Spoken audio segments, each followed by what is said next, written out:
Uran deydiler, yigit. Sen durmuş öwren, sen durmuş öwit. Aýar sen dört ýany ýörmesen gaýyp, soňradan dessanyň bular ajaýyp. Düşünemok aýan, düşünemok hiç. Men nirde ýaşaýan şu güne deňiz, men haýsy uzakda, haýsy ýollakam, durmuşdan uzakda neçe giýillekam. Aslında durmuş ne, manysy näme, onuň guruluşyna kyn düşünäými? Belki durmuş meniň özümdir.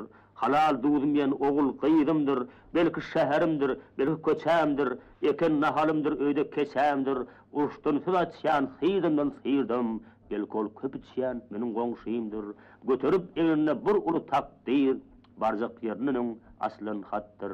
Belki ol odamdyr murtlar towly, belki ol nadymdyr hikmetiň ogly, belki ol gapymdan akýan suwumdyr, oňatly hakyna hoş arzumdyr, belki durmuş diýen duýgy serimdir.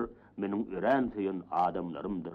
Maňa öwran diýdiler, yigit, sen durmuş öwren, sen durmuş öwit, ýurdundan kovulan bir aşyk deýin. Men bulardan geçip diräge deýin.